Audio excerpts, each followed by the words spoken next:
Hey y'all, getting ready to go live to chat about like really the 8 ways of finding your voice. And also I want to share with you the journey for me going from introvert to being able to be on stages and command attention and energy and like all of those things. And so there's 8 tips that I want to share with you, but I'm gonna go live on IG and then also be recording for you on YouTube. So just stay tuned really quick and we're gonna go ahead and get started. What's up, y'all? All right, tonight we're going to talk about finding your voice, how you find your voice, right? Whether that is speaking up for yourself, advocating for other people, pitching your business, pitching yourself for your next career move, or getting on more stages in whatever that means for you. And so I get asked this question often because I've been speaking for a really long time and advocating for people and myself for a really long time. And for the longest, I would just always rattle off, well, I took like this program and I took that person's program and I watched or would listen to Lisa Nichols like CDs. That's how long ago it was for the longest time. Or these are the videos that I would watch on YouTube and would rattle all those things, and I will share all of those things with you in this live, which I'm gonna be on for about 28 minutes because it's my dad's birthday, and we're gonna do like this dinner thing for him before he goes to sleep because he goes to sleep mad super early. Anyways, I would rattle all those things, and then I not that I forgot that I was an introvert, because I'm still a functioning introvert, and some of y'all can relate to me on that.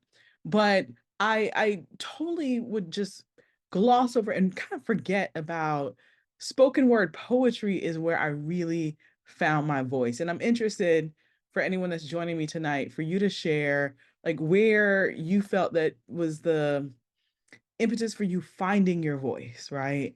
And then I'm gonna tell y'all about the spoken word poetry. But then, like having conversations with my mom, she was just like, "But you spoke at your preschool graduation. You were like." I was like, "Can you be like the top preschool student?" I don't know, but whatever. And so she's like, "That's where you found it." I was like, "Mom, that don't really count, right?" I was like 4 or 5, but I used to be a very extreme introvert. And so if you ask anyone from middle school or high school, they would tell you that. I could have full on, full breath, exciting conversations with people that I was really comfortable with. And to a certain extent, it's like that now, right? But like a mentor of mine, and I can't remember if it was James Amps or Nathan Burrell, early on, just was like, Felicia, closed mouths don't get fed. And so if you want what you like, if you want things in support of like your business that I was running in college, then closed mouths don't get fed. You got to go out and ask for what you need. But that was also around the same time where I like if I was passionate about something, I would write a letter and I would give it to the person or write a note and give it to the person. And so n- being comfortable communicating, but using like my words and my voice was a struggle for me. But I could like put it all out on paper, right? And I think some of y'all can relate on that. And then I love poetry, right? And then I stumbled upon spoken word poetry. And then I stumbled upon this place called Literary Cafe in Miami. I was living between Boca, where I was going to school at Lynn, and like my parents' house in Delray, and would drive to all the way to North Miami, 125th Street and 6th Avenue every single Saturday. I don't know how I stumbled upon Literary Cafe. I cannot tell you how I stumbled on. I cannot remember, but I just remember stumbling upon it and finding my tribe, right? And so I want to share with y'all kind of like 8 ways in which you can find your voice if you feel like you don't have one currently. If you find yourself having to advocate for what is right when people are trying to do something that is not right, and you are the only person that can advocate on behalf of that, if you are trying to just become a better communicator, because being a imaginator and a communicator are the two highest levels of value. So if you're trying to unlock massive opportunities for your business, for your career, for your expertise platform, then you got to master communication, because you can be very brilliant, but people have no idea how brilliant you are unless you communicate that. And so literary cafe, right? And I would just be in awe of the poets that were on stage that could just like eh, the rhymes, the alliterations, the all the things that were just phenomenal. And I would just every take notes, but be terrified to get on stage. Absolutely, absolutely terrified. Even though I was a C student in high school that ended up speaking at my high school graduation, I was not the valedictorian by any means at all. And so like the connection and the passion was there, but the courage was not. And and so little by little, and Will the real one was the person who founded Literary Cafe and ran Literary Cafe. And Literary Cafe was like this, I don't want to call it a hole in a wall because I feel like that's very disrespectful to what it was. But it was small, right? But it was probably one of the coolest things and coolest places that you could ever stumble upon. And it was just like this tribe, right? And so I think so much of finding your voice is also finding very like-minded people. You don't have to agree on everything, but I think there is agreement on whatever is the glue and magnet that brings y'all all together. And I think that gives us a sense of courage. It gives us a sense of confidence because you are not in a room full of people that are doubting you or questioning your ability. Like y'all all trying to figure it out together and you were all in support together. And I remember being there and everybody would have their notebook and everyone would get on, like Will would force you at some point to finally get on stage. And I just remember nights of seeing people like paper literally rattling, right? How much they were shaking. And once you get over that first time of getting on stage and presenting in front of someone, you are forever, forever changed because that is when you discover like how powerful your words are. And I think we know that incrementally, but to understand the full extent of actually like what that means is the power of literally just getting up and doing the thing. And so finding your voice is not this like, I'm not going to talk about the stuff of like just get out of your comfort zone because I don't think that is a fair enough assessment to combat the fear of criticism, right? The fear of sometimes the power that you have with the voice that you have and standing in conviction. And I think we look at all the greats of what they've been able to do and accomplish. And then sometimes say, well, how dare we, right? And so, I think the very first step that I wrote down around this and like the 8 ways in order to like find your voice, the very first one is you have to identify your interest. Like, what are you genuinely interested in?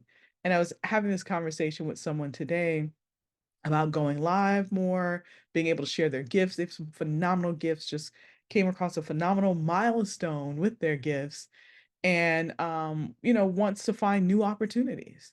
And I'm like, you're gonna have to put yourself out there more. And she's like, the person was like, I'm terrified of like showcasing my work, but I'm like, but how will anybody understand the vessel that you are so that they can be supported by whatever your creations, your art, your service, your product is?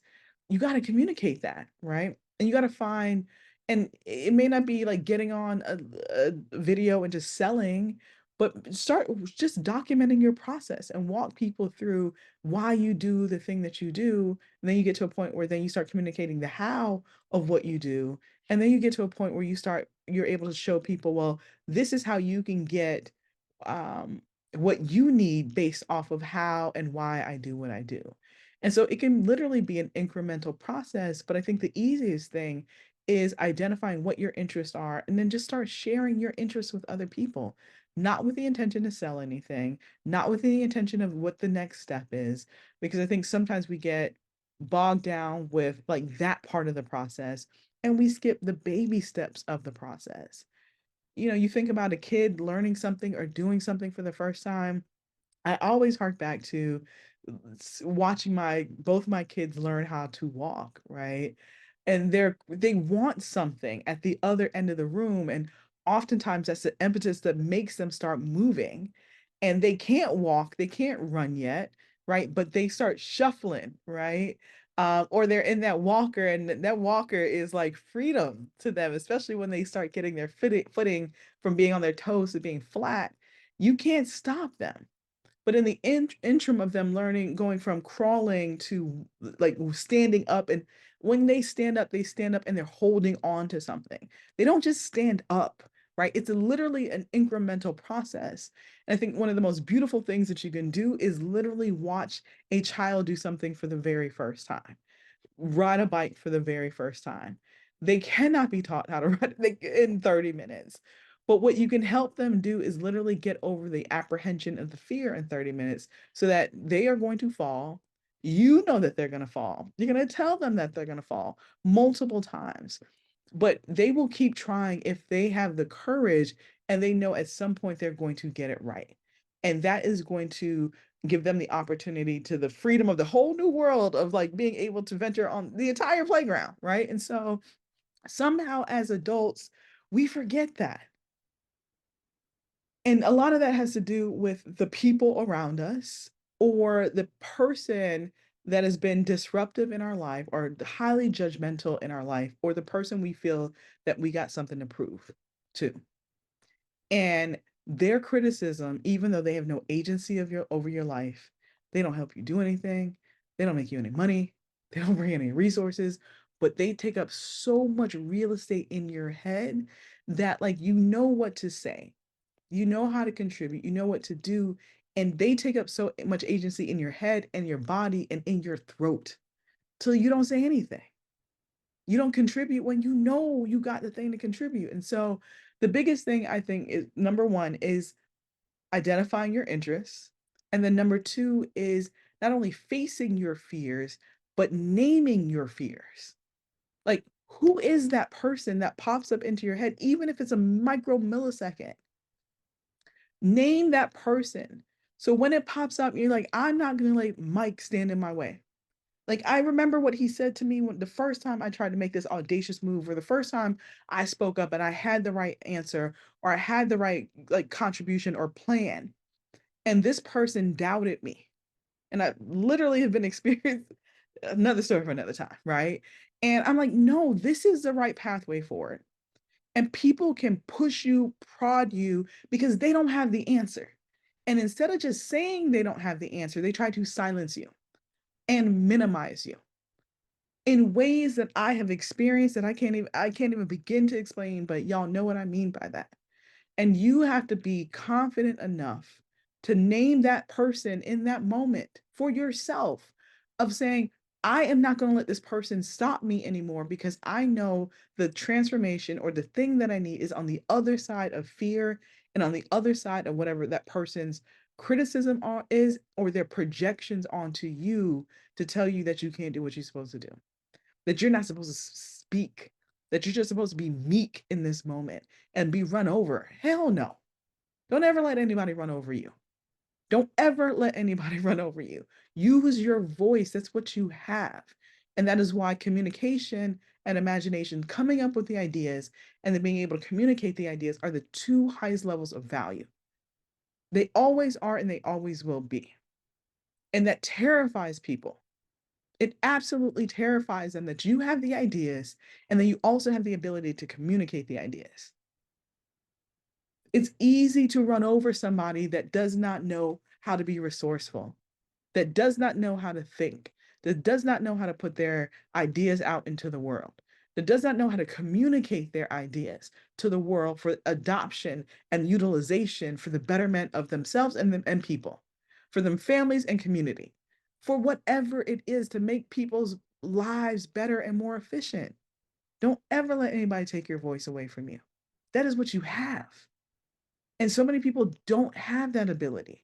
But if you have it, and the only thing that's standing in the way is fear, come on now, right? Like fear is literally the belief of negative unknown. It does not exist. Fear and faith literally take the same processes in your brain because faith is the belief of something unknown, but in positive favor of whatever it is that you want to do. And guess what? Fear is the belief in the unknown that something detrimental is going to happen to you. Both of them are in the belief of the unknown. It is does not exist yet. It is forward pacing, forward pacing, but your ideas around that. right? Like your thoughts around that, your beliefs that either it's going to happen for you or not going to happen for you, literally take the same emotion, energy, muscle energy, and thought process out of your body. And so now that you know it's literally the same thought process, it's just, all right, I'm believing in something that I cannot see yet. I cannot feel yet. I cannot touch yet. Do I believe that is not going to happen for me? Because I'm literally making it up. I'm literally making it up. And if I can have the ability to make up this thought that turns into a belief that then turns into action, that at some point will turn into results. Do I want the result for me at the end of this belief and this thought that turns into the action in my daily habits to be something that's going to end up being favorable for me?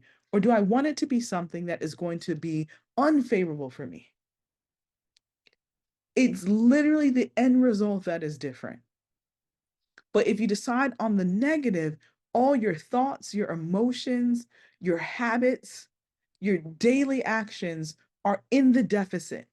It's in the negative. It is going to work for you, but against you at the same time. Because what you are advocating for is for the thing to be detrimental and deficit for you.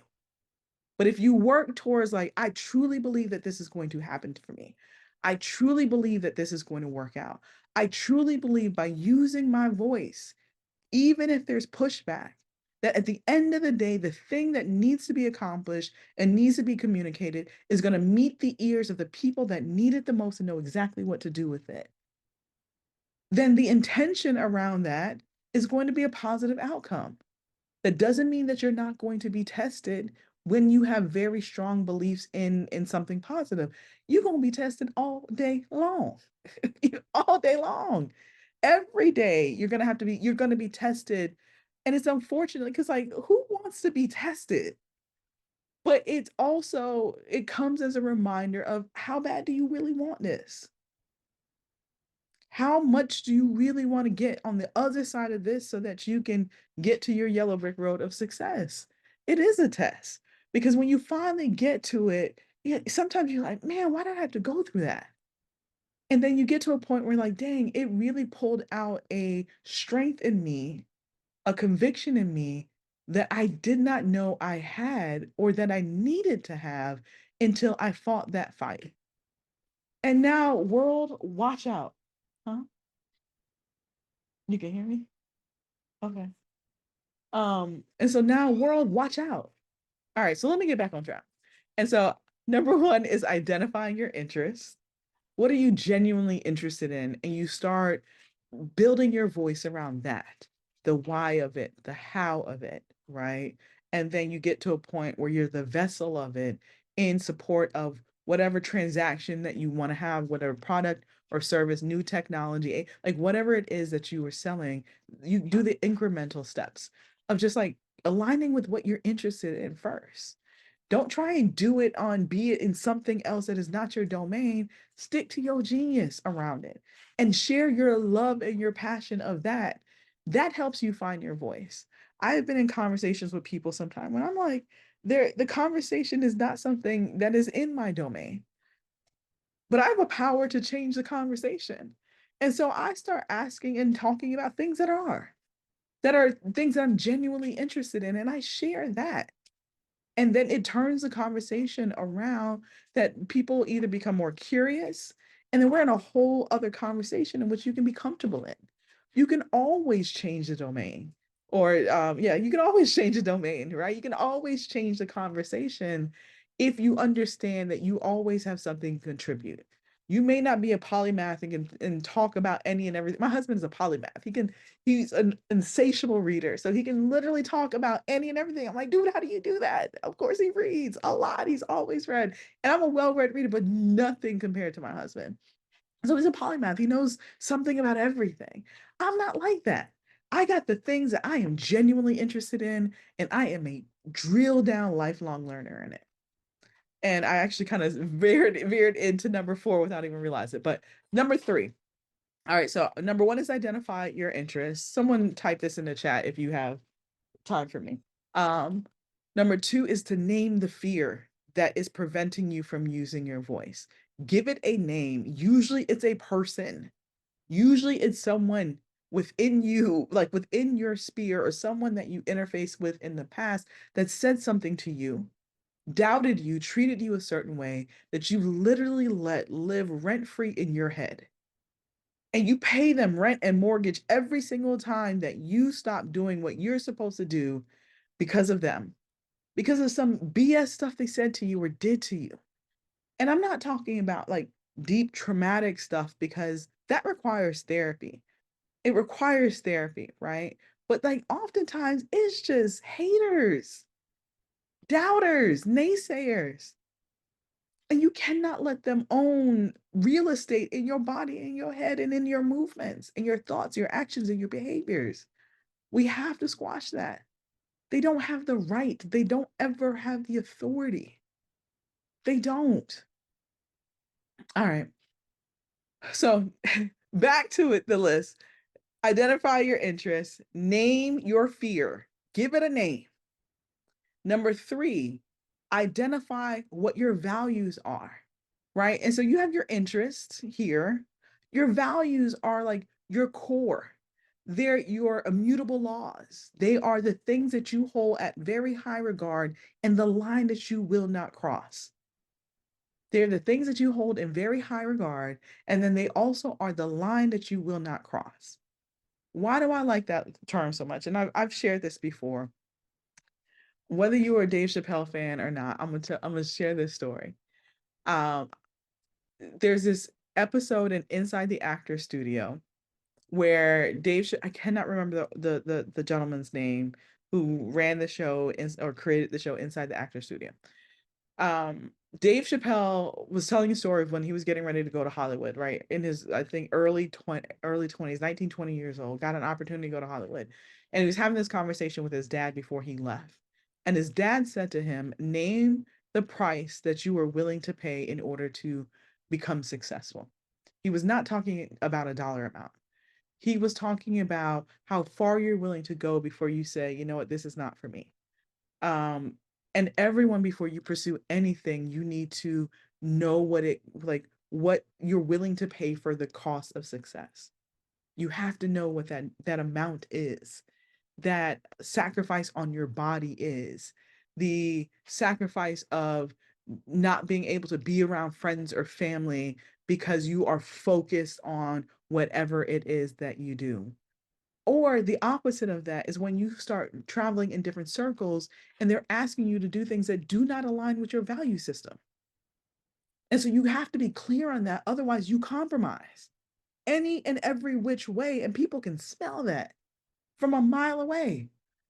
And so anytime you pursue something big and audacious that you've never done before, you got to realign with what your core values are. Make sure that they align with this new version of who you're turning into because of the opportunity. And you also have to set the price that you are no longer willing to pay in order to achieve success. Sometimes that's financial, right? Like, hey, I have cash in my 401k and I have, what is it called? Like, leveraged the house, right? Or took out a line of credit on the house. Whatever it is, I've taken on investment. I've taken borrowed money from friends and family. From a financial standpoint, like you got to also set that line when you need to tap out. Like this thing has gotten too expensive. I'm not seeing the returns in the time in which I said I was going to receive a return, and I need to be a good steward of the trust of everyone or everything that invested in me. And this has gotten way too expensive. And so you got to name your price. If you're raising money, right? Like name your price. If you're investing in something, name your price. And then from an energy standpoint, from an intellectual property standpoint, from a focus standpoint, you got to name your price too. And so y'all go find that episode. It's so good. And his dad was just like, name your price. And if it ever gets too expensive for you pursuing your dreams in Hollywood, come home, is what he said to him. And I know that's a luxury that's not afforded to everybody. Your parents say like, "Hey, go do your thing. I 110%, 1000% support you. But if it ever gets too expensive, come home. Know that you can come home. Know that there is always a place in which you can land. It may be embarrassing to you, but guess what? You got a place to sleep. You got a place to reset. You got a place to recalibrate. And I think we need to make sure that we're having those conversations with our friends. We have that conversation with our kids.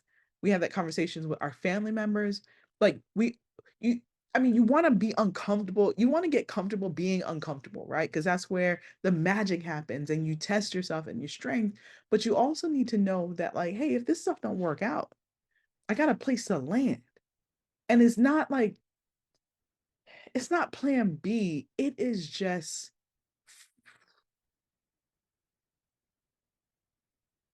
it literally is just having a place to land when you do the audacious thing of stepping out on faith in whatever way that looks like.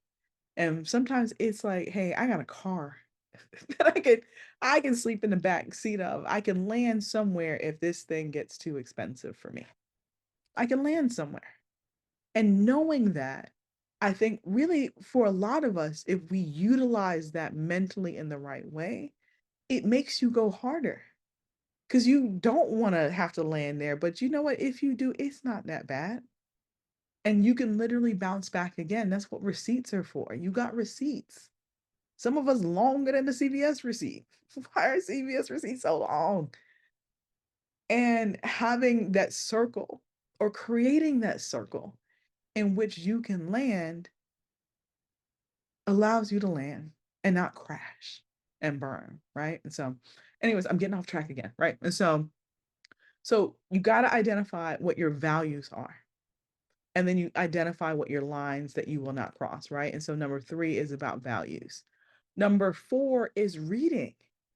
I kind of talked about that earlier, right? But like, how are you feeding yourself to better inform your voice? So when you say something, you can say it in conviction and you fully understand what you're saying and you fully understand that your words have power. And this could be formal education and it can be informal education, right? Like you don't have to go to college anymore in order to be prolific and amazing and be able to accomplish things. But for some people, you need that. You need that structure and foundation. For other people, like I need to solve this problem as fast as I can and put it out into the marketplace. But like you also need to be well read in whatever process in which you like to read. I love physical books, but I travel so much that I will go through 2 audiobooks in a week on a good day, good week of traveling. And it also helps inform me, should I pick up the physical book? I'll do an audiobook and then I'm like, dang, this is really good. And I'm hearing everything, but I want to process this differently. And then I'll go to Amazon and I'll buy the physical book, right? Or go to the local bookstore in whatever city and buy the physical book. My husband is the different. He only listens to audiobooks if we're in the car together, right? If we're driving to go see his like parents in Georgia, we'll listen to collectively to an audiobook. But anytime, do not give Derek. He's a purist, right? Like he wants the physical book, and that's perfectly fine. But you have to be well read because your input has to become output. At some component, your input has to become output. And you cannot keep consuming things over and over and over again, thinking that like, and because if you're not careful, you can literally educate yourself out of your dreams. At some point, it has to come out of you. It has to pour out of you. And so finding the mechanism in which it pours out of you is also how you find your voice. But the trust that you have of like, yeah, I got something to say, and it's not just gibberish, and I'm not just saying something for saying something's sake. Like, I really have something to say in support of helping other people, in support of advocating for myself, in support of this business that I'm creating. You gotta be a master of like your domain. You have to be. And so, however that works for you, whether it's reading, there has to be some sort of input of information, and you have to have some sort of output of it as well. Otherwise, that thing will drive you crazy and consume you. Because then you're like, you got all this stuff, but like, what is it for? Who is it for? Yes, you have to acquire knowledge. Like the acquisition of knowledge is extremely important, no matter how you get it. I don't care how you get it. But then you also got to apply the knowledge. And so if you do not apply the knowledge, what the heck are you acquiring all this knowledge for? What are you doing other than procrastination? And I have like a YouTube video where I talk about that, right? Like, don't educate yourself out of your dream, because many of us use the acquisition of knowledge over and over and over again as a procrastination tool. And you know what? It's not uneducated people that do that the most. It's highly educated people that do that the most. I'm taking another course. I'm taking another class. I'm going back to college. I'm getting this degree and this degree and this degree. But like, what is your plan? How are you going to make a return on the investment of not just the money, but like the time that has to turn into something? And so, not having a plan can literally lead you to the poorhouse of constantly investing in the next training, the next thing over and over again. I'm going to read this book now. I'm going to read this book. Like, I still don't have like the information to do the thing. You don't need any more information. Sometimes you need more courage. You need to build a team. You need to like, y'all know what I'm saying, right? And so, whether that's YouTube videos, whether that's courses, whether that's reading, you have to have an implementation plan for everything that you read, every single thing that you consume. And it doesn't have to be as sophisticated as I'm saying it, but it's like, all right, I'm going to read this book. I'm, and maybe you take 2 weeks to read the book. All right, the next 2 weeks of the month is solely based on implementation of this. And sometimes it could be a process where you read the thing and then you find someone that you can teach it to. Because if you can teach it, then you fully understand it. And if you can teach it simply, you really, really understand it. And so there's sometimes where I'll read something and then I'll like turn around and I'll explain it to my 5-year-old and my 10-year-old, right? My 10-year-old gets it much easier. The 5-year-old gonna ask all these questions, attention gonna be all over the place. But like if I can command his attention enough to just share, I'm like, okay, I fully understand this. Now I can like apply this knowledge. You cannot just acquire knowledge without applying the knowledge. I remember a friend of mine taught me this trick even when like speaking better and being more prolific as a speaker when you command language. I'm trying to find if there's a book around for me, and there's not. There's just all my books. Hold on, on my desk. Um, hold on, let me find this.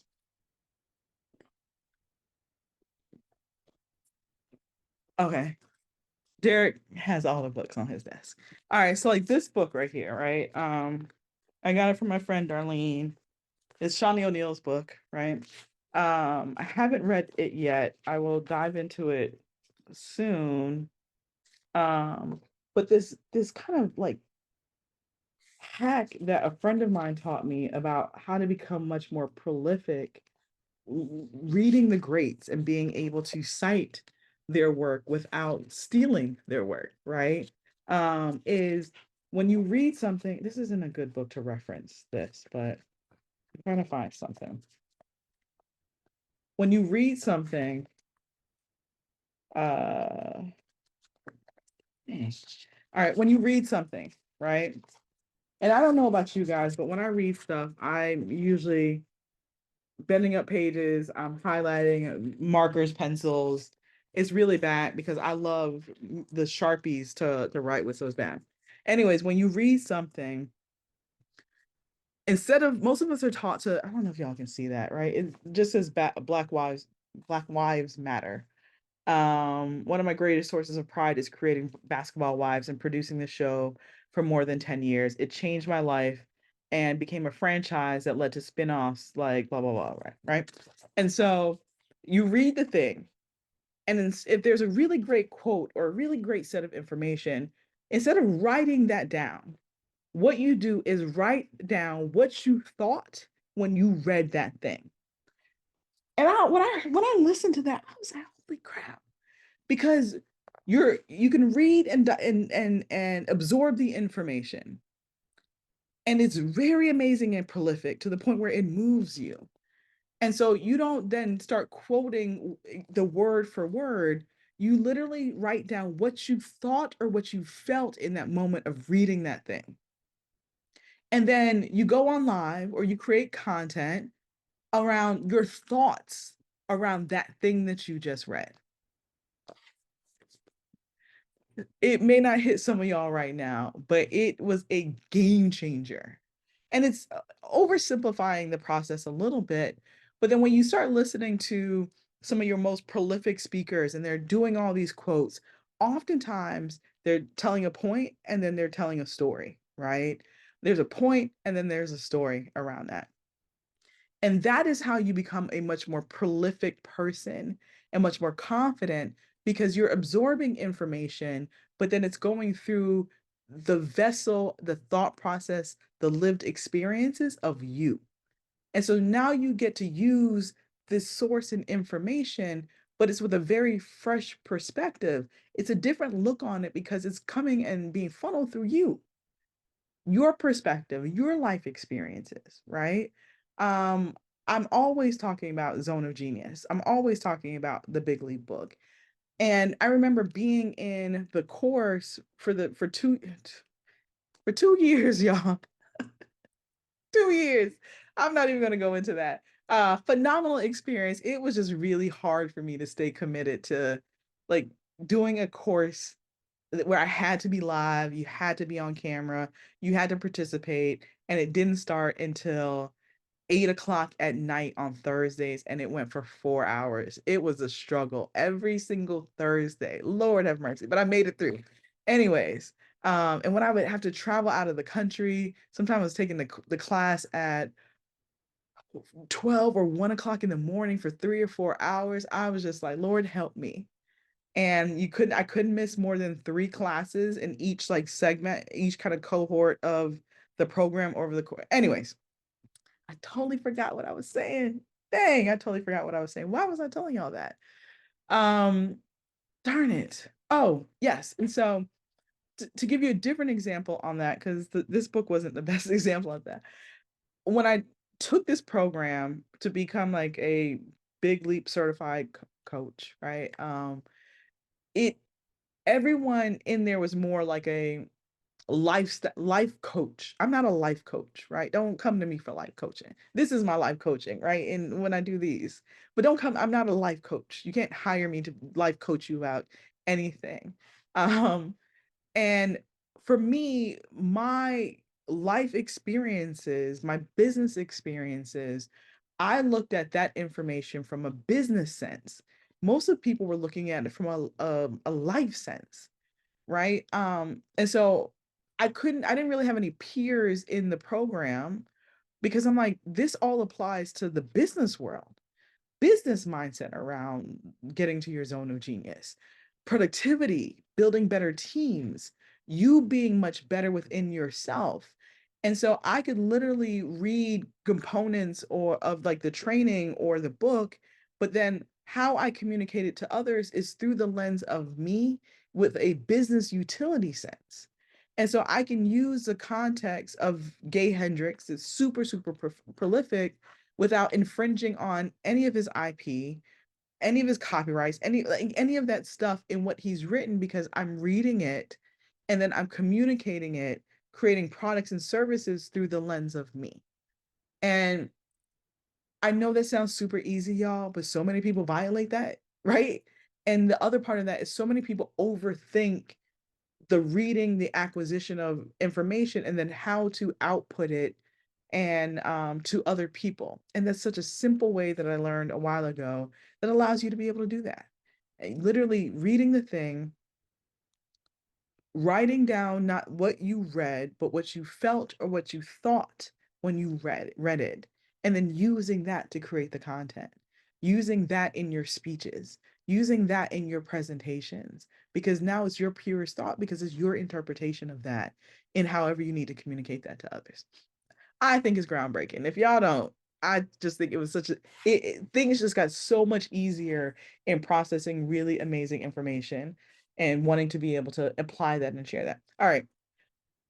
All right. And so number 5 in this is practice and then learn from the best. Practice and learn from the best, right? Practice, y'all, does not make perfect. I don't care how many times we heard that as kids. Practice does not make perfect. If you are practicing the wrong thing, you just become perfect at the wrong thing. So you have to be practicing the right thing over and over and over again for mastery, because nothing is perfect in life. We all, as human beings and as adults, we know that nothing is perfect in life. And so practice does not make perfect. Practice should make mastery. I want a mastery level understanding in certain things, a mastery of certain things. I don't want perfection, because there's no room for iteration, there's no room for innovation.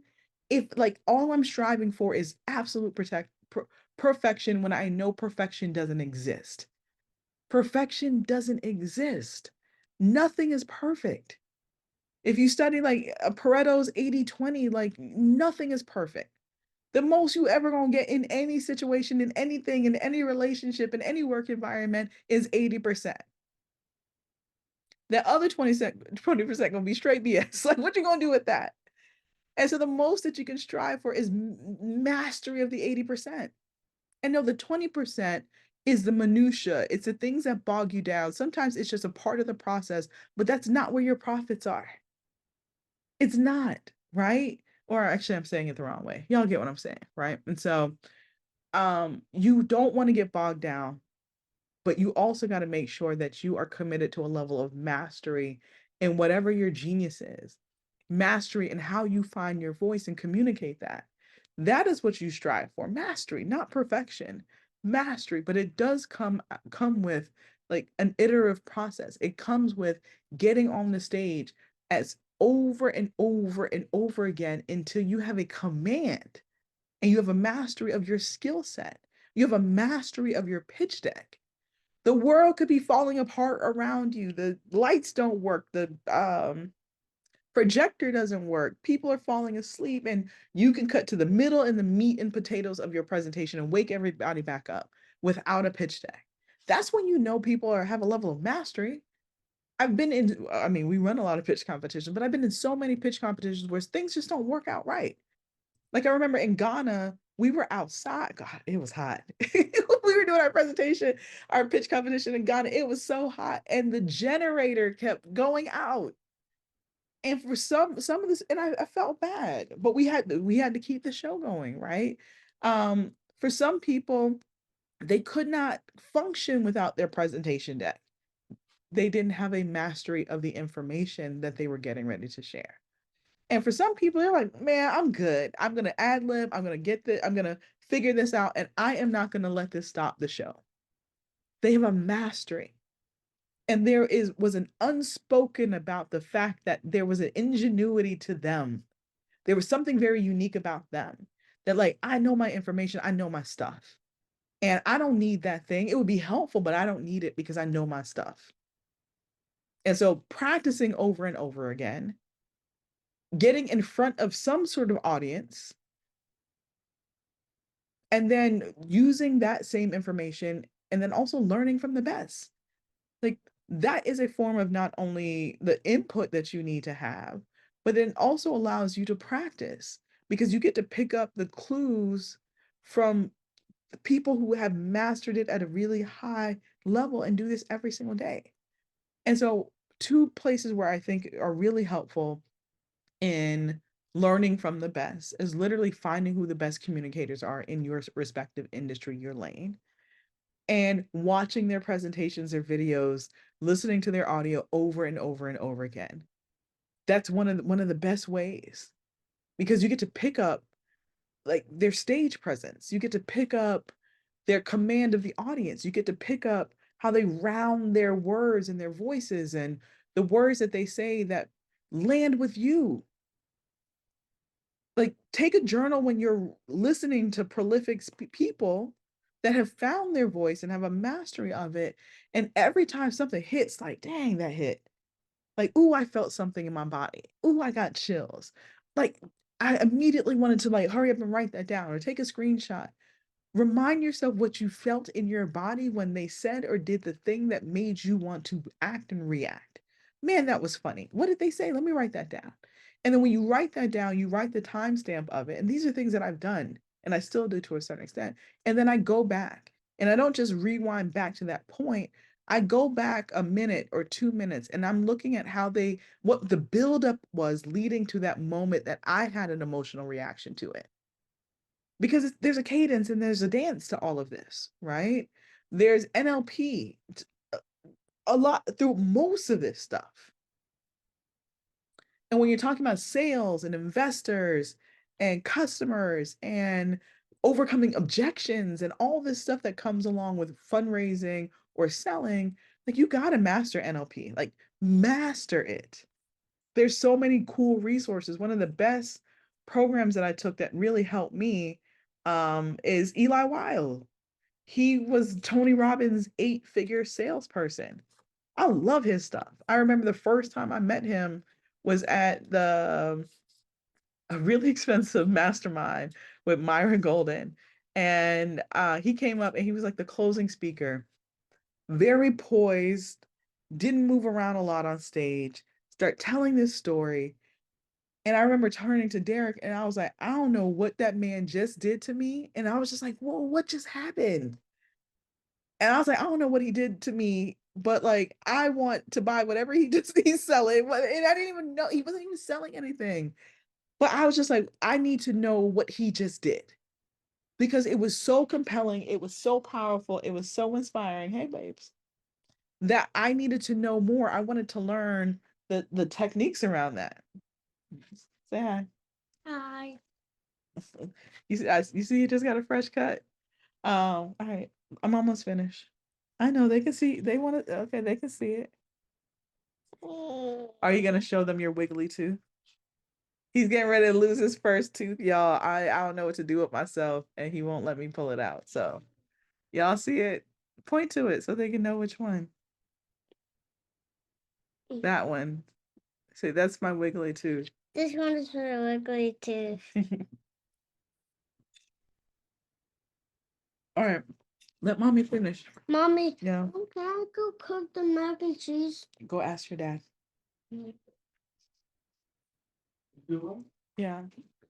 Anyways, they said they love your haircut. I say, all right, yeah, the fairy this tooth fairy better be ready. This has been an ongoing saga with this one wiggly tooth. It's literally hanging on by a thread, and he will not let us just take it out. And so it's been a very interesting interesting week in a test in parenthood. Anyways, um yeah, so Eli Wild is someone whatever program you can get into of his, but especially there's a 2-day, I don't know if he does a 2-day training. He used to do this 2-day training at his home in Miami. And like amazing, amazing, amazing. And he teaches you a lot of the things that he learned working for Tony Robbins I think over 10 years. And he was Tony Robbins' top seller. 8 figures in revenue he brought in for Tony Robbins. One of his top speakers, one of his top sellers. And so happily share him because like my goodness. And I just learned some advanced skills around NLP as well. That was really helpful for me. And so learning from the best is yes, Paris on the Harris. Yes, not Elon, Eli, Eli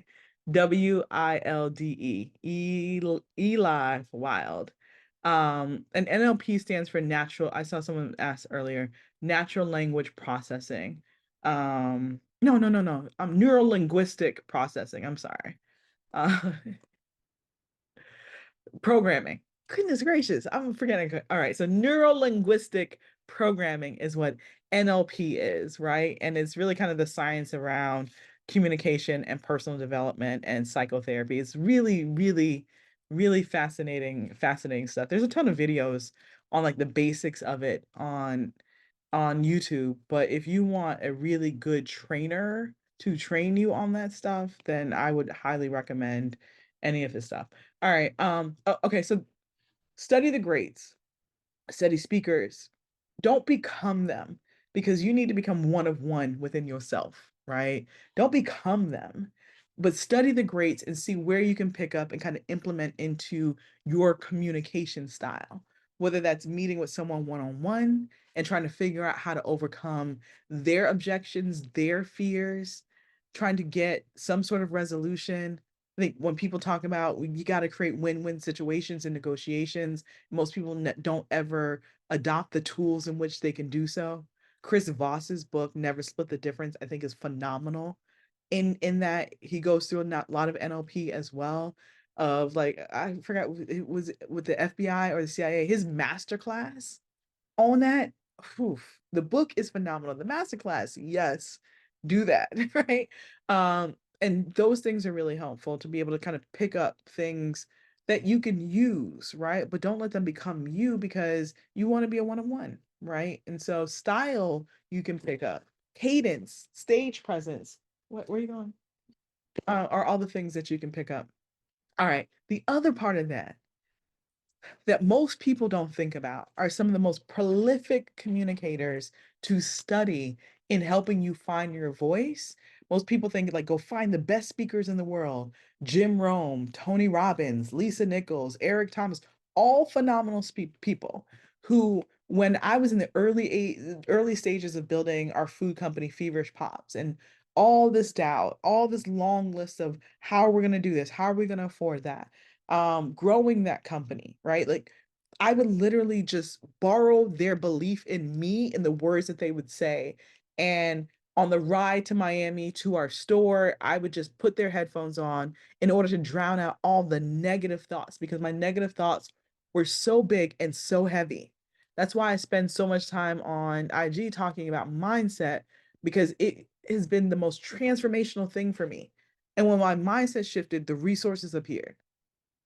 But when my mindset was like crazy and detrimental, it like I couldn't see any opportunities. I couldn't figure anything out. And like that's why I talk about it so much. But anyways, when you go back to all right, so the prolific people, the most prolific people and communicators that you should be studying are stand-up comedians. I'm gonna say that again. The most prolific people that you need to be studying to find your voice are stand-up comedians. I don't care who your favorite comedian is, go find them. Watch their stuff over and over again. And so don't watch it as I'm trying to be entertained. Watch it as I'm studying their processes. I'm studying what they have mastered. I'm studying their cadence. I'm studying their command of language. Why? Because a speaker, for the most part, if you're speaking on stage or you're pitching, you know what your intention is, right? Like it is to get the investment, it is to wow the person to hire you, it is to wow the customer into a transaction. That is a high bar, right? I'm not going to like dismiss it and say that those things aren't high bars, but you know what the highest bar is? To get a laugh out of somebody. That's a higher bar than getting someone to spend their money is to get them to laugh and consistently laugh over and over and over again because our human reaction is to boo somebody, to criticize, to judge, right? Even though you're terrified to get on the stage, we have the audacity to judge the person that's on the stage. And so we literally will hold on to the laugh. The bar is so high for comedians, so high. And so that's why I always tell people study comedians. And you know who told me this? My brother, who is a stand-up comedian. And he's having his moment with his song BBL Drizzy. I'm gonna keep bringing it up because I'm such a proud sister on that. And but he was just like, he told me to do two things. He said, study comedians and then go take acting and improv classes. And so I started studying comedians, Richard Pryor, Eddie Murphy. Um, I studied Dave Chappelle a lot because Dave Chappelle's storytelling is really prolific if you know what to look for. There's something in like speaking and selling that's called like the open loop, right? Where, and I've done that quite a bit, not even intentionally, where you'll start a story, you'll veer on to something else, and then you'll come back and you'll close the story. It doing that actually holds on to people's intention because it's like, wait, what? Like you started the story, then you started veering on. There's an art and science to this because I also have friends that will start five different stories. I'm like, yo, go back and complete the first story, right? They don't have a mastery of it. You can develop a mastery of it where you start a story and then you start telling other stories in the middle of that. And Dave Chappelle does a really good job because the stories are complementary and they build upon themselves. But he always starts with a beginning punchline. He doesn't finish it in the beginning. He starts telling like three or four, sometimes five other stories. And then if you watch him again, he always comes back at the end and you get the full punchline from the very beginning. It's masterful level stuff. If you go back and look at his finding his voice, commanding language from a standpoint of like, let me watch this from a tactical standpoint as opposed to I'm just trying to be entertained. Yes, you can be entertained, but like go back and dissect it and study it. And now you're gonna now once you listen to his stuff, you're like, oh, that's what Felicia was talking about. He open loops. He actually does a series of open loops, but there's always one big like not study, one big topic that he is talking about. And then he tells all these other stories, but he always closes it back up. He starts with the open loop, and you're like, wait, what? He didn't actually finish that point. He'll go on to three, four, five other points that are stories within themselves, right? And he always closes it back up. Richard Pryor would do something very similar, and maybe that's where Dave Chappelle. I think that's where he talks about him often, like where he learned it from. And then there's comedians that have all these different.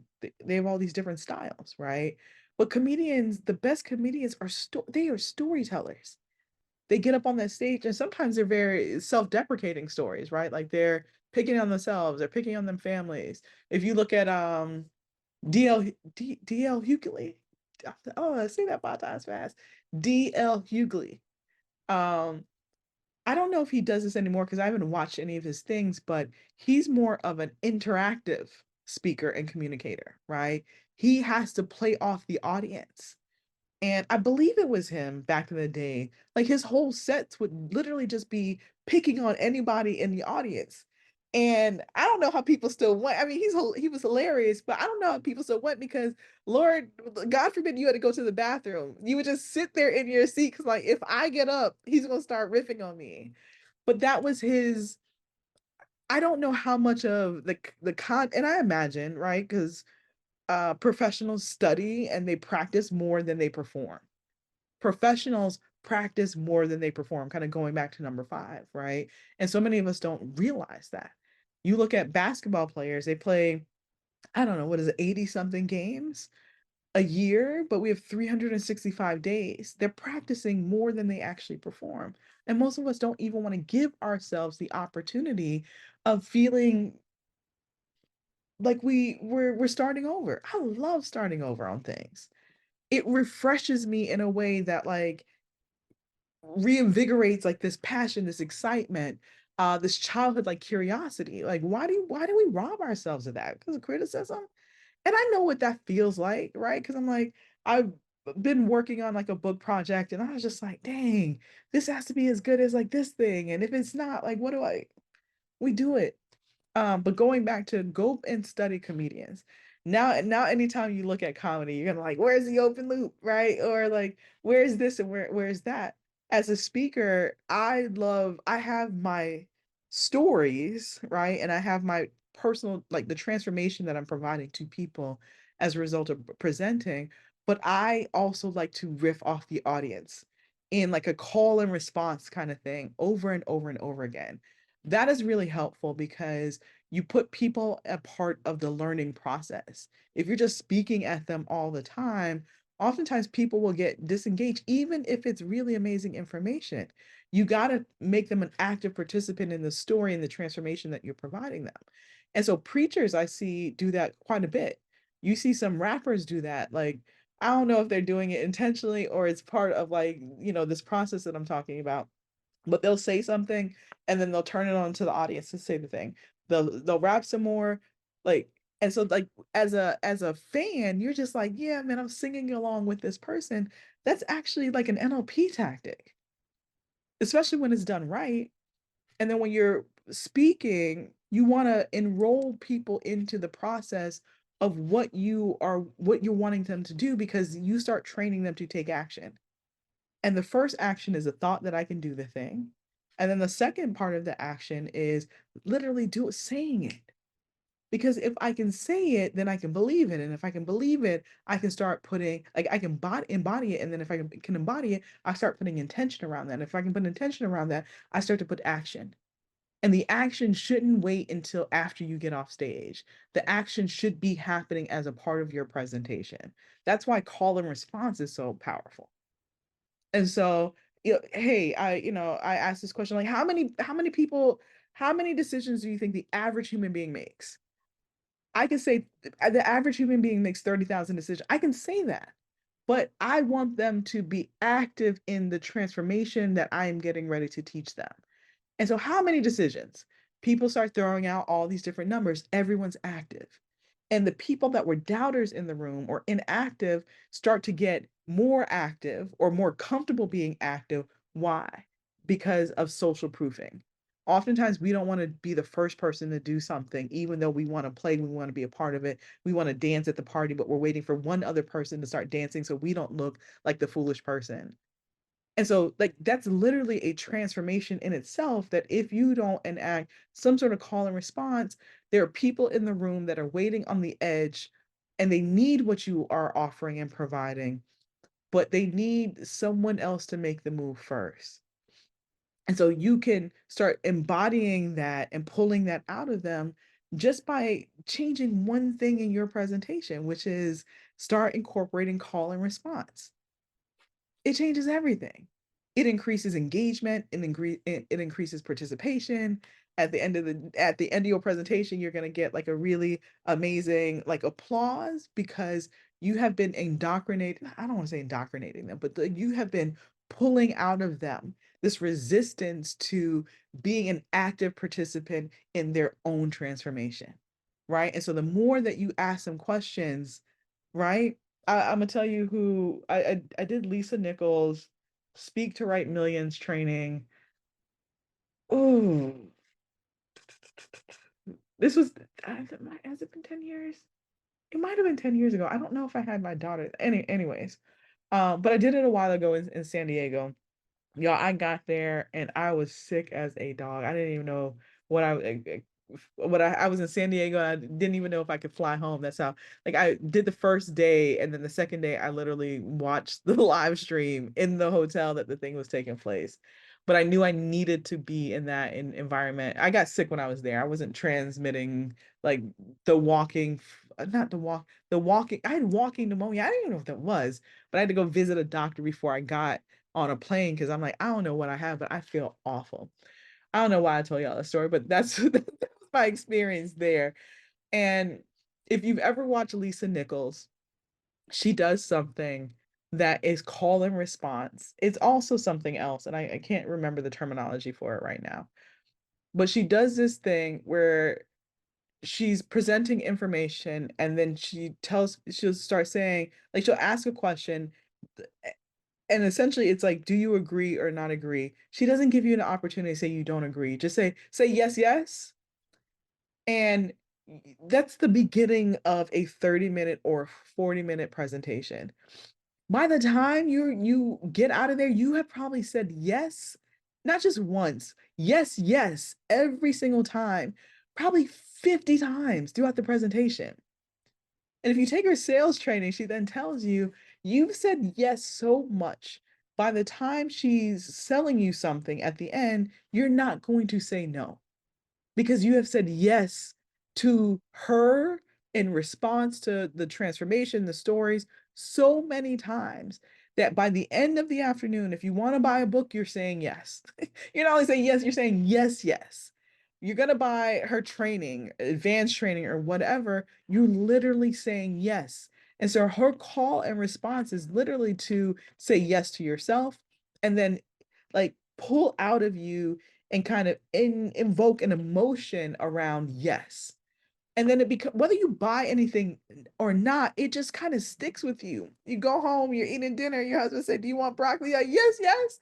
Right. And so it's this really cool and funny thing, but it's also done by design and intention, right? Because by the end of the afternoon, you're not going to say no to yourself in whatever it is that you feel is the next stage of keeping the momentum or the transformation. You're going to say yes over and over and over again.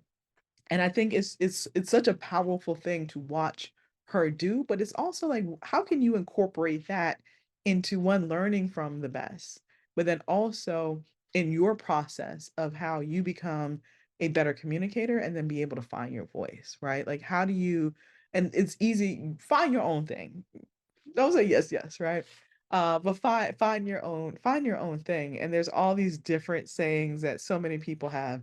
I remember one of the things that Eli was sharing with us about Tony Robbins. If you're a Tony Robbins fan, y'all know I am because I'm always quoting like the quality of your questions determine the quality of your life, which is a line that I learned from him in Tim Ferriss's book about the Titans. I cannot remember the name of it, but it's something about Titans. It's a phenomenal book.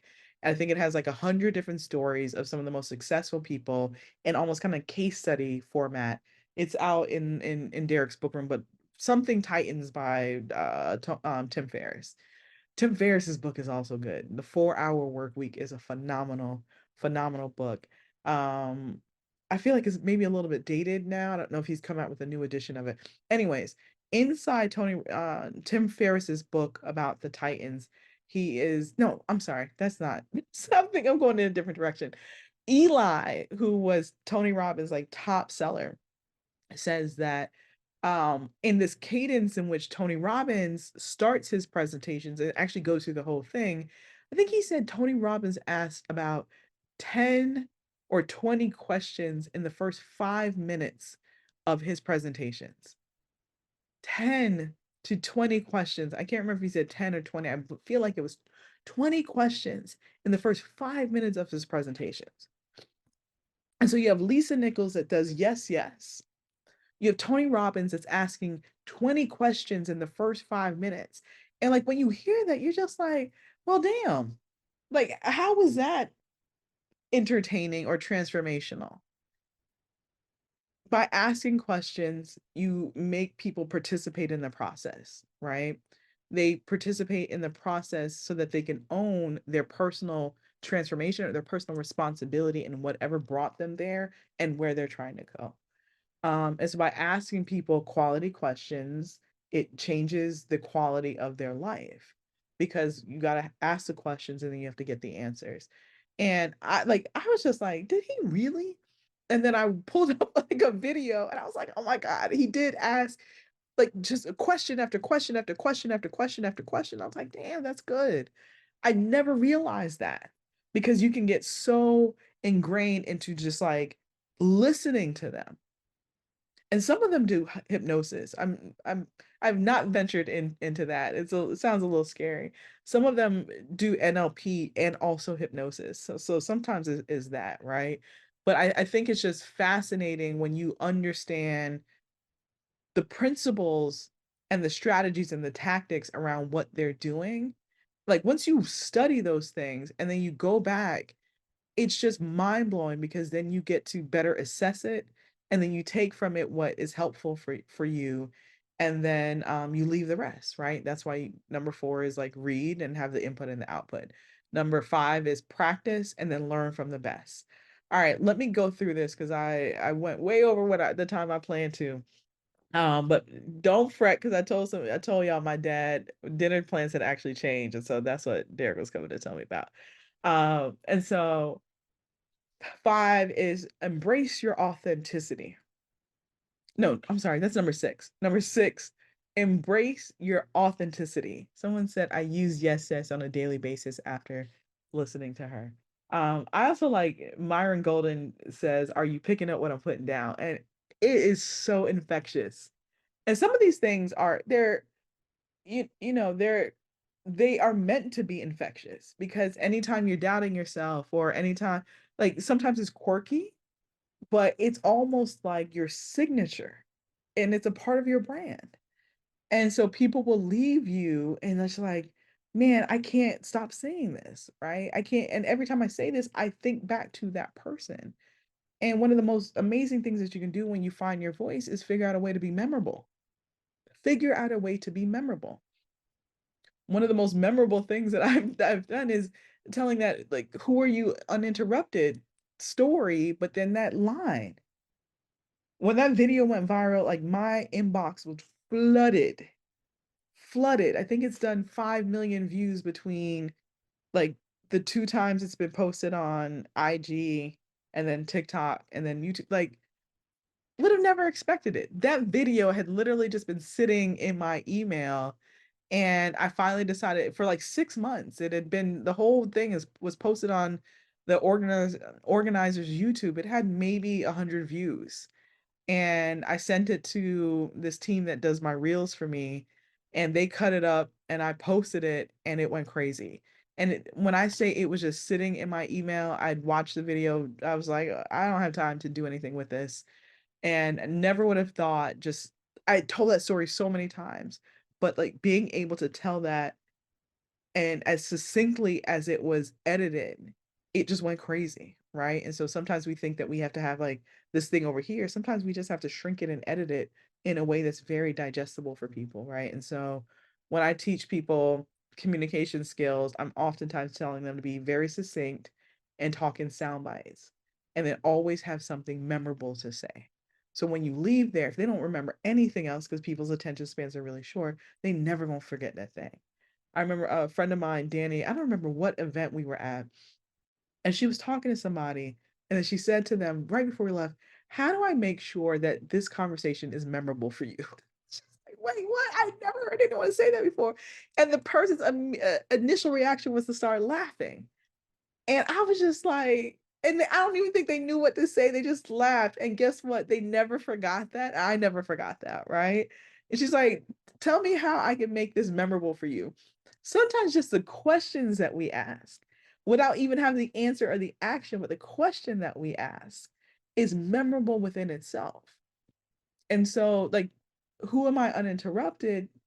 Such a big, bold question that I answer. I change my answer all the time depending on life, life be life, and then all these things. And I'm sure you do too. But like, what cool questions can you be asking that are authentic to you? And so when I say embrace authenticity, I mean it in a few different ways. What I just shared about like just having like this bucket of questions that you can ask people to help be more memorable or say, be able to talk in sound bites is you embracing your authenticity in a way that's very easily digestible to people, but it's true to yourself. The other part of that is when you're finding your voice, you're going to make mistakes. And what I can tell you from speaking on a lot of stages with some of the people I've admired my entire life is there's what happens on the stage and then there's what happens in the back in the green room. And there's what happens in editing as well. What I mean what happens in the green room, I have been backstage with some people that I admire that like are pacing back and forth. I was like, "Dang, man, you're like, you make no mistakes. There's no ums, there's no likes, there's nothing in your talks." And you think they got it all down pat, y'all. No, they don't. They're pacing back and forth. They're sweating like crazy. And then they get on that stage and like something just comes over them because it's their gift and it's their genius. And then I've also been in rooms and where the person is just like they're delivering their thing, but maybe I don't know if it was an off day or this is just really how they are. And but when the video came out, the edits, all the ums, all the things were taken out of, and it's flawless. And so sometimes we give ourselves a really hard time and without realizing that the greats, the people that you admire, make mistakes all the time. Sometimes that's editing, but most times it's just they have something so powerful. You have something so powerful to deliver that you're not delivering it because you're worried about making mistakes. I still get on stage and say ums. I think I've said like so many times, and it's from my daughter that I've picked it up recently and I've been trying to get rid of it. And I pause sometimes. Like, I don't care. The transformation that I'm getting ready to provide is going to change their life. The pitch meeting that I'm in, when I'm telling the story, I know at the other end of that, when I raise the money or seal the partnership, is going to change hundreds of lives. That's all I care about. That's all you should care about, right? Can you work on mastery to get rid of all those things? Sure, you can. But also, you can just be authentic to yourself.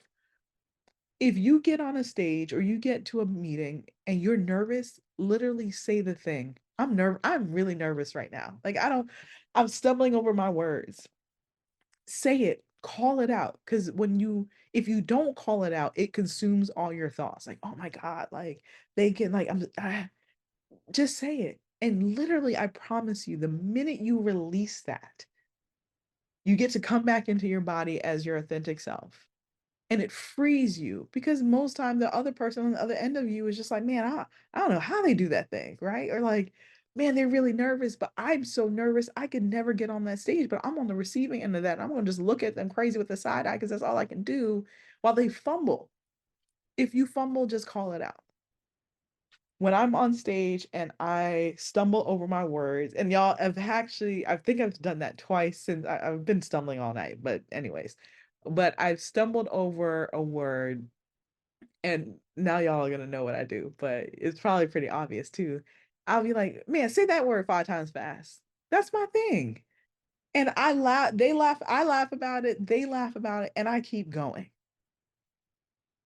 You just call out the thing. Like, oh man, like I meant to pen, and I said I should have said pencil, like say pencil 5 times fast. And that's it. And you just keep going. So you find your thing that works for you, and however you want to call out the mistake, and then you just keep going. Or like if my PowerPoint doesn't work, I'm like, man, the techie can't figure out this tech problem. It's literally me being my authentic self. No, the techie can't figure this out. We're gonna figure this out together, right? Being masterful and prepared is like you can always go in a different direction with it, but call out the thing so that you can release it and come back into your body and still use your voice. Like speak no matter if your voice is trembling or shaking, get the thing out of there. The biggest fear that the majority of people have is public speaking. Over, like, I don't remember the study. I'll go find it. But people talk about this all the time, right? I think like the biggest, I think one of the studies even said majority of people fear public speaking more than they fear death. Like, y'all, listen to that. People fear using their voice in support of the transformation for themselves and others over dying. That's not okay. But that fear of it, and it has nothing to do with what they have to say, it has everything to do with the judgment and eyes that are staring back at them, that do not have the courage to stand up, even with their voice shaking and the paper rattling, even with the quirks and the mistakes and the ums. You get up on that stage and you do it anyways because all you have to do is count. 80% of the people in this room are terrified to do what I do.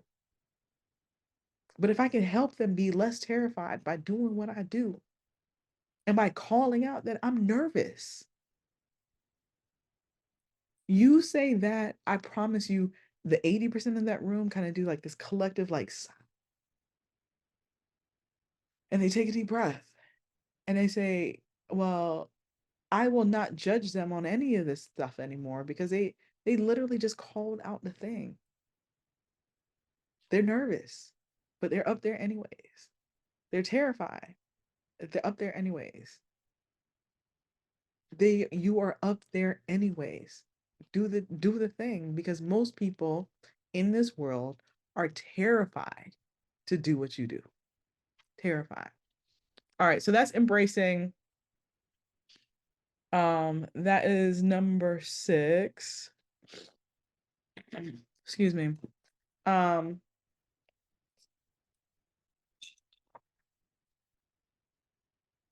Number 7 is commitment. And it's literally just one word, but it's the hardest thing that most people will do. And there's a few different ways that you look at that, right? Being committed to doing it wrong and awful until you start to see the fruits of your labor. And that's like getting to mastery is messy as all get out. It's messy in the middle of doing something that you've never done before that you know that you need to do. It's messy, but you do it anyways. But you got to stay committed long enough to be able to see the fruits of your labor to mastery. And so you got to be committed to using your voice in any and every capacity in which you can. And you got to make that commitment to yourself. I used to be, I don't know if terrified was the right word, but like I couldn't do lives to save my life. Like, I'd be like, man, I really want to go live on Instagram. And I know y'all don't believe me on this now, but I promise you, for the longest, I was terrified of doing it. I don't know what it was. I just felt it in my body. And then I decided to do this like 30-day challenge. Decided to do this 10-day challenge once, like something that I had signed up for. And I think I did it one day and I was like, I hate this. And then I got off and I never did it. And I think like 2 years ago, it might be 3 years ago now, I self-imposed 30-day challenge to just go live every single day for 30 days. Y'all, I've been speaking for 20 years. Tell me why I was terrified of going live. I could not figure it out. Could not figure it out. I know what it is now. I could not figure it out. But I committed to 30 days of being uncomfortable as all get out, but getting on here anyways. Of only seeing one person on here. And then there were moments where that person got the heck off the live, right? And that's the part that's terrifying for most people is what if nobody shows up on the live because it shows the number. I promise you, if Instagram got rid of the viewership numbers of who was joining you live, more people would do it. I don't care about the number of people that are joining me. I care about the replay. Who's going to watch it when it's convenient for them? I care about it because it's a release for me. Sometimes it's speaking practice for me. I'm gonna be very honest. I'm like, I gotta speak tomorrow. I need to just like, and I haven't spoken in 2 weeks or I've been presenting in 2 weeks. I need to just exercise this month, the mental muscle, and then just like get my vocals back. Sometimes that's what I'm doing. But I'm gonna share and I'm gonna teach in that process. But sometimes I just need to do that just to get acclimated, my mind and my body, just processing it so I can go on stage and do what I need to do. Sometimes it's that. A lot of times there is like mental therapy in a way for me because I'm like, I'm sharing and I'm thinking through this thought that I have or this thing that I came across. And I want to just talk through it with some people. And I don't have my team's fully remote. We all live in different cities. I don't have anyone to like chat with back and forth throughout the day other than Zooms and phone calls, right? And so sometimes it's that. But I love to teach. Teaching is a part of my zone of genius as a solution-driven communicator. So for the most part, it's that.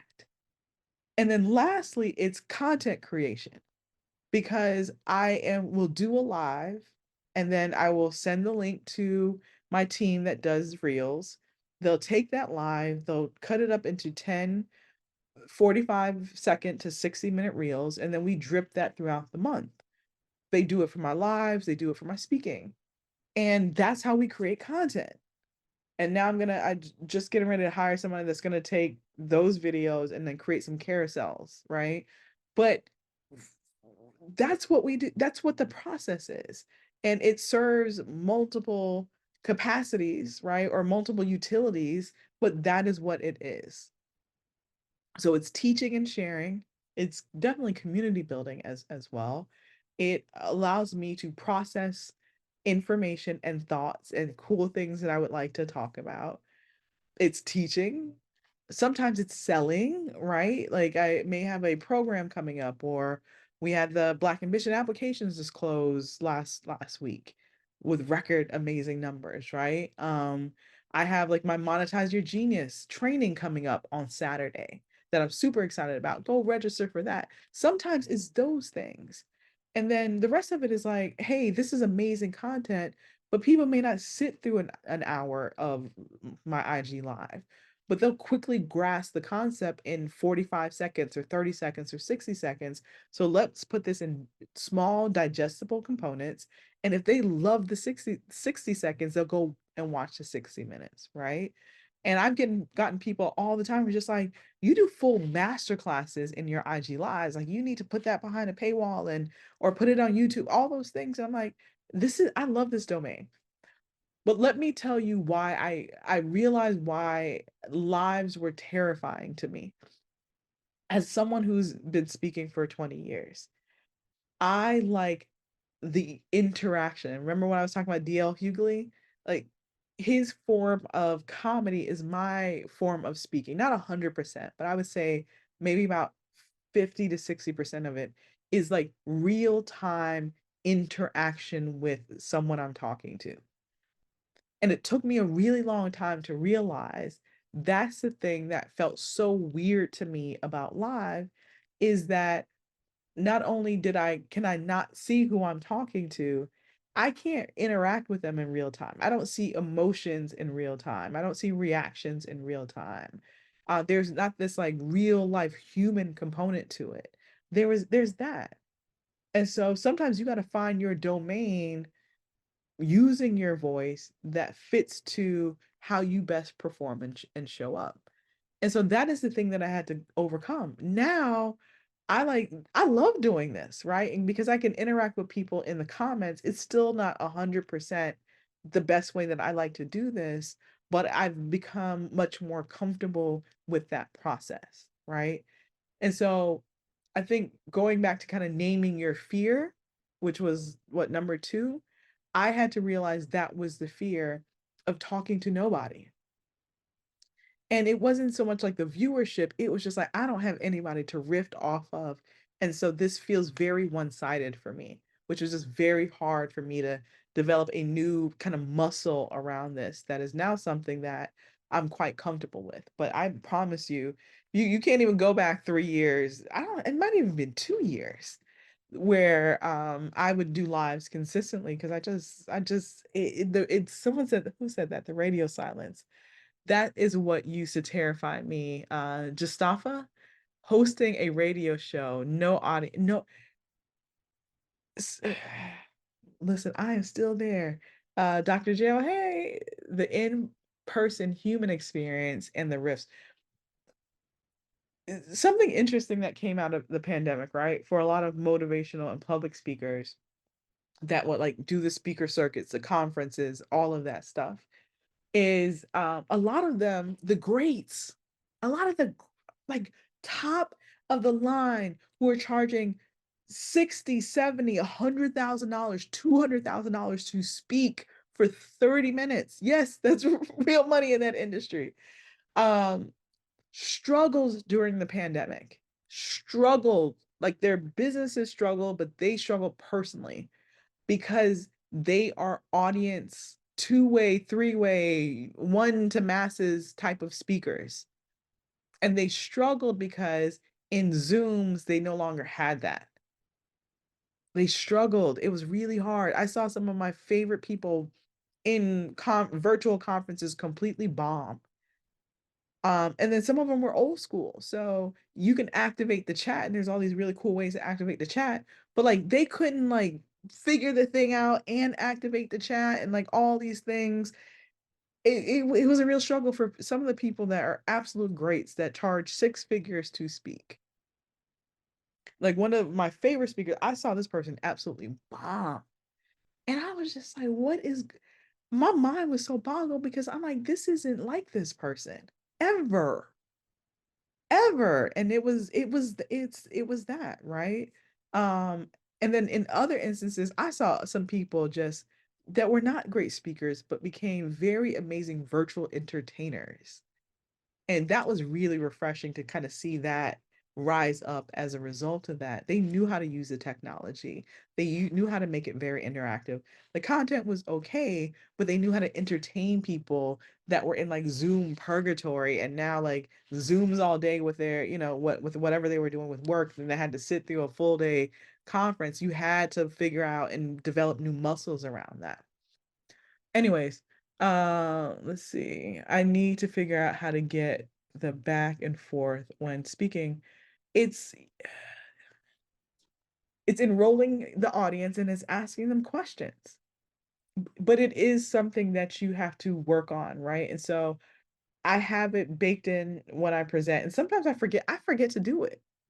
And then I get off stage, it's like, dang, I didn't do the call and response in certain areas where I usually do the call and response. So it's something that you have to just the only way to get good at speaking is to speak.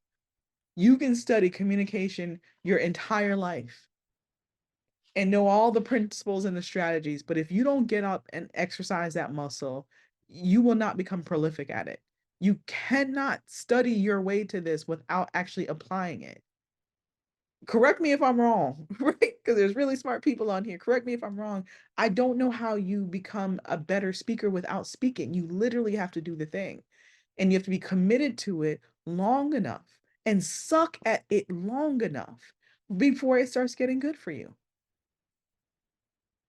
I sucked at, like, speaking, and then I sucked at teaching, and then would take the sucky parts and work on them or get rid of them until I found a platform or, like, a style that worked for me, and then I would work that style, and then I had to change the audience that I spoke to, right? And over again, it's an iterative process until you really, really, truly master it. Y'all, I used to speak at elementary schools all the time because I love speaking. And then I would do this Jack Canfield exercise of like waving money in the air and asking who wants $10. And these kids would knock me on the floor. My glasses would be all over the place. And they didn't get the point. The point of that was about, we talked about opportunities there and making money. There was an opportunity for you to get $20 richer. And it's so transformational real time. But I'm like, how many times do I have to ask in this room who wants $20 before someone finally gets up and gets the money? And then when someone finally gets up in the money and gets the money and takes it out of my hand, then the whole collective room has the same transformation at the same time. They're like, oh man, like I should have got that money or I should have got up. And like it's the real life manifestation of you said that you want something. We all collectively agreed on what the definition of opportunity was. Then there's an opportunity for you to get $20 richer. Sometimes I would do it with $100 bill. It just depended on the audience and it depended on my speaker fee, right? And and then the younger the group was, the faster they got up to get the money. The older the group was, the longer it took them. Some of the older groups, like in corporations and professionals, I was saying this 8, 9, 10 times. And when that person finally gets the money, it clicks. And then once it clicked for them, then everyone's just like, "Oh man, like if you do it again." And then I do it again. And I actually do the exercise halfway because I don't try to end up on the floor anymore. But I do the exercise halfway. And then people are literally on the edge of their seat ready to get it. Why? Because they immediately understood that, like, if they want something, the thought process of it's not for me, she's just kidding, or someone in the room is going to laugh at me if I get up and go be audacious. So I'm going to sit in my seat. And negative thoughts are so heavy that they will weigh you down and you will miss opportunities time and time again that you raise your hand for. The other part of that in the very beginning is I first ask people to raise their hand. And then every time I ask a question, they keep raising their hands higher, higher, and higher. And I tell them that. And then what I really need you to do is not keep going this way. I need you to go this way. I need you to go forward to the front of the room and take the thing that you say that you woke up in the morning wishing you had more of. Y'all, it is one I need to incorporate it back into what I do more, but it's one of the most fun exercises that I do that people literally like, it's the most like, the entire group, no matter if it's 20 people or, like, 10,000 people, the collective, like, light bulb that goes off in that moment is so fun to watch. And it's kind of been like a social experiment to see how quickly or how long it takes, depending on the age group, depending on the profession, whether they get up and get up or not. And it has nothing to do with a want or a need because we all have wants, we all have needs, we all have aspirations. It has everything to do with the courage to be embarrassed, the courage to not be laughed at, the courage to go against groupthink. And if you can break through all of that, it's always the very first people that get up and they are forever changed. But by them getting up to do the exercise, everybody else in the room is also forever changed. And so you can say that with your words, or you can literally show people that with activity, and really cool activity where literally everyone participates in the process without standing up, dancing, and doing all those exercises. And those are helpful for a lot of people. But for me, I I use I use that exercise quite a bit.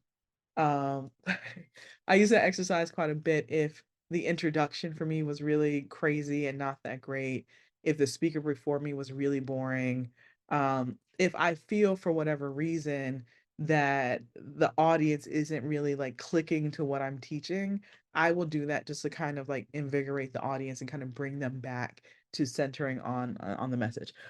All right, and then the last part of this, of finding your voice, is being very clear on what opportunities you want created as a result of using your voice. That is like the last part of that, right? And so, do I want to become a more prolific speaker or communicator because I need to raise capital for my business?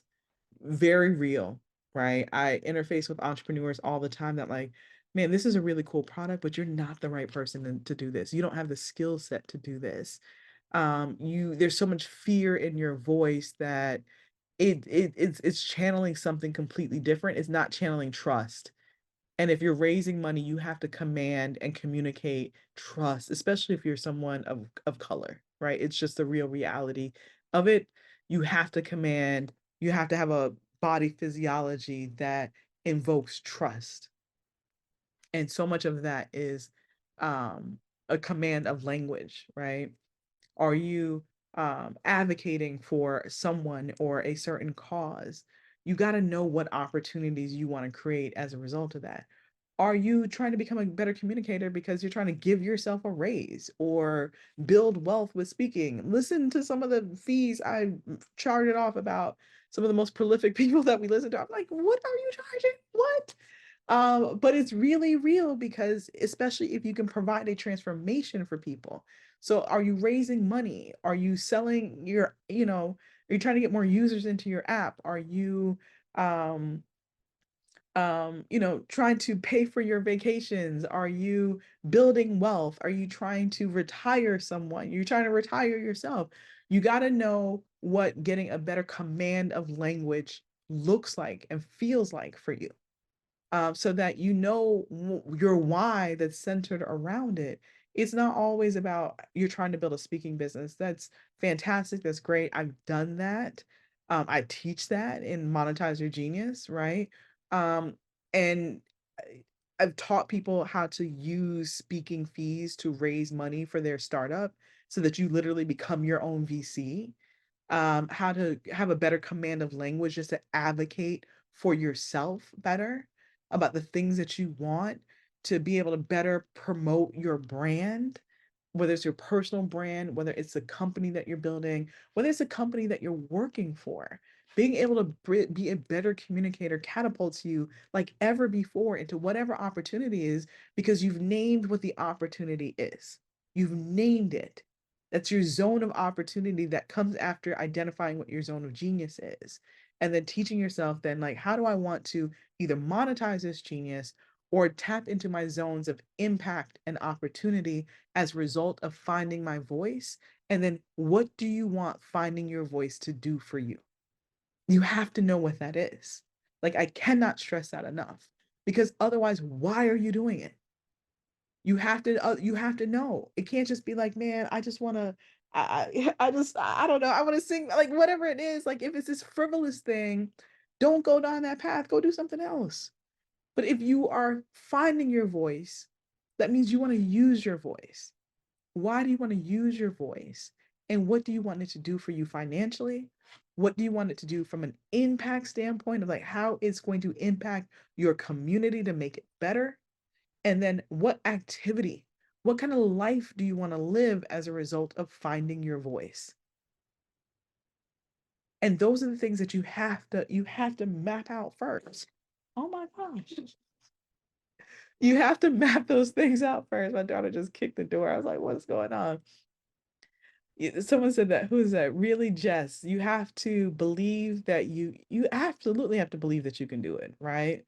Um, New twin dot HIE. Oh my God, please repeat that. I don't know what I just said. I said a lot. We've been on this for a while. What I'm gonna do is I'm going to save this so that you have it. Um, if you are interested in learning more about this, but like how to better command language, how to be more prolific, I'm teaching my Monetize Your Genius 2-day training. It's this Saturday because I know it's Memorial Day, so it's not Saturday and Sunday. It's this Saturday, May 25th, and it is also June 1st. Like we lock in for a few hours on both of those Saturdays. It's really a week-long program because you get into the Facebook group, we're cheering each other on. There's homework that's a part of it, and you get like a ton of resources. You get my training that I've done on like how to raise money and get sponsorships from corporate partners because there's an art and a science to that. How to become a more prolific speaker. You get all of that as well. I love teaching this class, right? I don't even have time to teach the class, but I try and do it once a quarter because I love teaching it. And what I've seen, results that have happened for those that have been in it that just learn how to command their voice, get on more stages, raise more capital, advocate for themselves, give themselves a raise, pay for really amazing vacations. Because if you get into the speaking business in a really cool way, I think it's one of the most luxurious side hustles ever. And you get to build a powerful network because then you now have a platform and you're in the green room with some of the most coolest, dopest, most successful people ever. Like I can go on a long list of how cool that stuff is. But more than anything, I want more good people to be making more good money and advocating for good in this crazy world that we're in. And it requires capital. It requires people that can use their voice to advocate and influence and empower people to make the best decisions for this world that we're in and for our kids and our grandkids. Like, I want all of that. And I realize and I learn a lot of the lessons that I teach for some really hard lessons that I have learned building this career and building my voice and building this speaker platform. Above anything, that's why I like to teach this more than anything, right? And then for those that are building platforms that are raising money or trying to raise their rates, we go through number psychology as well. And I show you how to build your genius income blueprint because that thing, listen, when you have that, you literally have a plan. And so um, it's this Saturday and then it's next Saturday. So we start this Saturday, then you have a week of implementation, and then we finish up the class on June 1st, right? And so for those that are interested, registration's open. Go to the link in my bio. There's two options. I recommend getting the VIP, and you'll see why, because that's where you get all the bonuses. You get a physical copy of Genius Jam. You get like all dope trainings that are in there. Like you get a ton of stuff. But at minimum, I've also kept an option that's very affordable for people, and you don't get on the Zoom and actually ask me questions. So the VIP, we get an hour each day where you get to ask any questions that you have of me. We go through that. But there's a very affordable option just so that the resources can be shared with anyone and everyone. And you still get to watch the two trainings and be a part of the Facebook group, but you don't get any of the recordings and any of the bonus resources. That's the difference between the two, right? And sometimes I get messages like, why are you charging for this? And I was just like, well, the transformation is in the transaction. And so many times you get a lot of free resources that are not that good. There's a lot of there's a lot of useful, unnecessary and useless information that's put out into the world. But the bigger part of that, and something that I teach in that training, is that the transformation that most people will have as a result of working with you or seeing with you is in the transaction itself. Because if you don't have the money to afford something, but you know it is the transformation that you need, going out and figuring out how to move things around, how to make the money to be able to pay for the thing is showing the person that they have an ability to transform their lives and solve their own problems. And we rob people of that by giving them things completely for free. And that doesn't mean that everything needs to have a cost, but you got to have skin in the game for where you were trying to go. And so that's why I have the 2 price points in there because I'm like, there's a transformation in the training. Like, there's a transformation in the transaction of saying, "I know that I need this thing. I don't have the ability to get it, but guess what? I'm going to figure it out." And once you enact this thing for people where they can figure this one thing out and get the thing that they need, you are forever changed. Now, nothing is an obstacle for you. You go back and say, "I figured it out that time. I will figure it out again."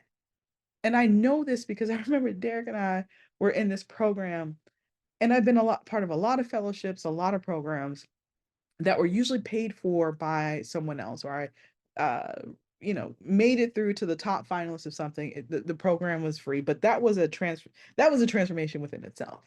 But I never actually come out of pocket to pay for something. I went through this small training and then the person was offering like this bigger mastermind and it the price tag I was just like, is that US dollars or is that Jamaican dollars where the translation and the money is like 1 to 88? Like what are we talking about here? And I slept on it. I thought about it. I slept on it. I thought about it. I was just like, this is more money than I've ever paid for anything.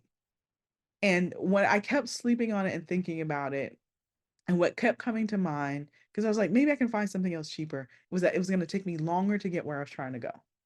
And every road led back to that. And the process of like making an offer for something, right? Or moving things around, like that process of saying, I needed this thing, like to me, that even like thinking back to it and the training and the program were amazing for 2 years, absolutely amazing.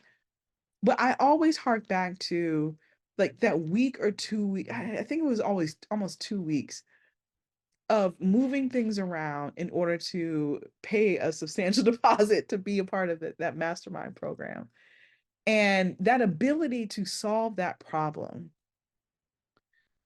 and that deposit was $30,000. Like, I was not gonna say that amount, but the deposit itself, and then after that was, like, monthly payments. Crazy. I never, ever, ever and even when we sent the payment over, I was just like, "What the heck did we just do?"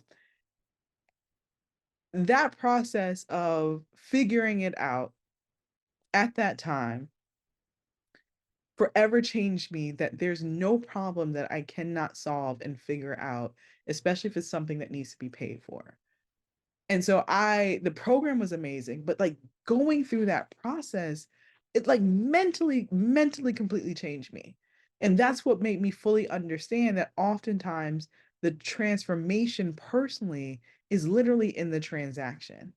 And so when I'm coaching or advising social entrepreneurs or just really amazing people that are leaving corporate America and trying to monetize like what they have learned being in a corporate career for 10, 20, 30, 40 years, ascending in that and now wanting to do their own thing. Speaking, coaching, advising, consulting, whatever it is, launching a startup that is also the mental hurdle that they have to go through as well, right?